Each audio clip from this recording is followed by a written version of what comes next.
জনগাঁওয়ে এমনই নিষ্ঠার সাথে দৃঢ় পদক্ষেপে নির্ভীক অনুশীলন চলছে মেয়েদের। ৫ থেকে ১৫ বছর বয়সী মেয়েরা এখানেই বুনন করছে নিজেকে গড়ে তোলার ভবিষ্যৎ স্বপ্ন। স্থানীয় কয়েকজন উদ্যোক্তা ও প্রশিক্ষকের উদ্যোগে ২০২১ সালের ৩১ অক্টোবর গড়ে ওঠে জনগাঁও নারী ফুটবল একাডেমি। এর সদস্য সংখ্যা ৩০। একদিকে সামাজিক বিধিনিষেধের বেড়াজাল, তার উপর আর্থিক অনটন। কোনো প্রতিকূলতার কাছে হার মানেনি। অথচ ক্ষুদ্র নৃগোষ্ঠীর ও দরিদ্র পরিবারের এই মেয়েদের প্রতিদিনের পুষ্টি চাহিদাও মেলে না। তবু থেমে নেই অনুশীলন। আমাদের ওখানে কিছু নৃগোষ্ঠী মেয়ে আছে যাদের স্কুল, টিউশনি, মানে রাত্রে খাবে, দিনে খাবে, এমন খাওয়ার মতো তাদের কোনো কিছু নাই। তাদেরকেও আমরা সকালবেলা যারা প্র্যাকটিস করে একটা ডিম দেওয়ার চেষ্টা করি।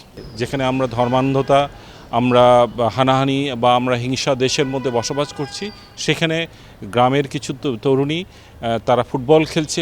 সব কিছু মিলিয়ে তারা সেই এলাকায় একটা অন্য ধরনের সামাজিক পরিবর্তন এনে দিয়েছে। আর্থিক অসচ্ছলতার কারণে এই মেধাবী খেলোয়াড়দের খেলার পোশাক, সরঞ্জাম বিনামূল্যে একাডেমি দিয়ে থাকে। পুষ্টিও নিশ্চিত করতে চায় একাডেমি। এজন্য প্রয়োজন আর্থিক সহযোগিতা।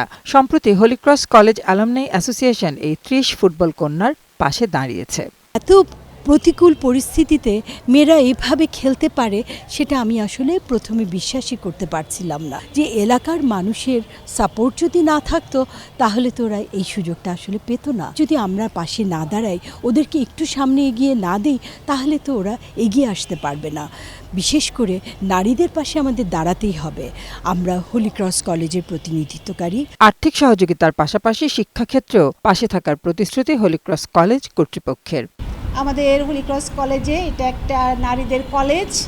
আমরা মেয়েদের শক্তিকে জাগিয়ে তুলতে বিশ্বাসী। ৭৫ বছর ধরে হলিক্রস কলেজ সাফল্যের সাথে বিচিত্র অঙ্গনে নারীদের এগিয়ে দিচ্ছে। তো তোমরাও এই প্রতিষ্ঠানে আমন্ত্রিত।